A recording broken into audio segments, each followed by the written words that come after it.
All right, now we're going to talk more about how to set up an owner-financed mortgage.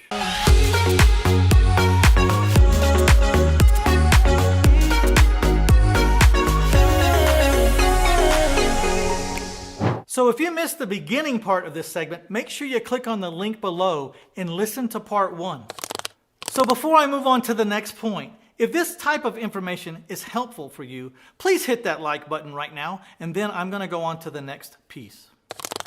Once you have a handle on the federal guidelines and you have some legal counsel that can talk to you about that, then we have to address the state guidelines. Every state's a little bit different. What kind of interest rate can you charge? What's the maximum or the usury level? There's a lot of different things that you need to know that's specifically tailored by your state. So make sure you have an attorney that understands your state's property code and how it applies to seller financing. One of the most important things you'll need to learn about your state is how fast or how slow or how arduous is your foreclosure process. This will have a lot to do with the kind of paperwork you choose, or if you even want to be in the seller finance business at all in your state. So let's talk about how to find the right attorney. There are all different kinds of attorneys, and they specialize in all different kinds of things.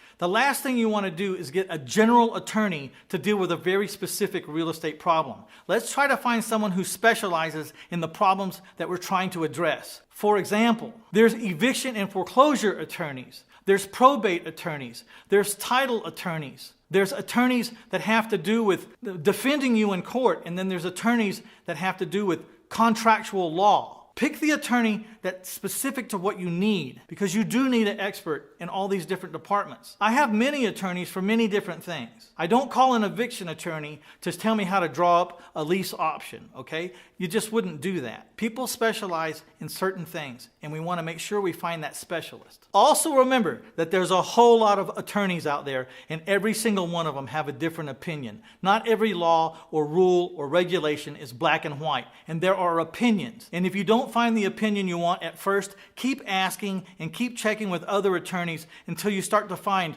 that there's a consensus. Some do, some don't.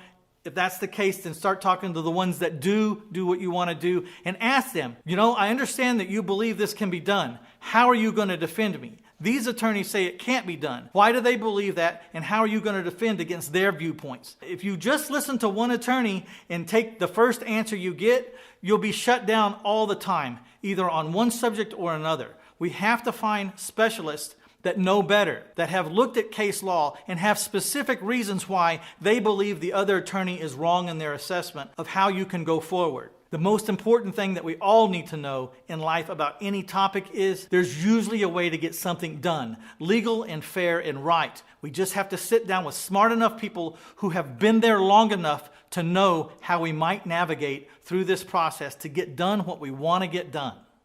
I've had attorneys tell me that contract for deeds are illegal in the state of Texas. They're not illegal in the state of Texas. Where the problem is that they pass down regulatory laws that the reporting at the end of the year, if you're doing a contract for deed, is so arduous and the penalties are so drastic that it doesn't make any sense to do it unless you're going to become super proficient at the reporting at the end of the year between December the 31st and January the 31st. And again, their opinion was, it's too arduous, so let's just take it off the table. Well, just because something's arduous doesn't mean it can't be done or that you can't become a pro at it and learn to navigate that rough part of the river. So remember, just because one attorney says no or we can't or it's not a good idea doesn't mean you shouldn't seek other opinions first before you make your decision. If you've appreciated the effort today, please like this episode and or share it with your friends if they're in the business and need to hear these things. For a free hard copy of my book, My Life in 1,000 Houses, Failing Forward to Financial Freedom, just click on the link below. It'll also come with a free video training called Owner Finance 101, and we'll tell you the ins and outs of how I started an owner financing empire. Now, this free book, just so you know and you're not caught off guard, we're going to ask for $7 shipping and handling because it's not free to get this book to you. But I will give you the book. Just click on the link below. Thank you for tuning in.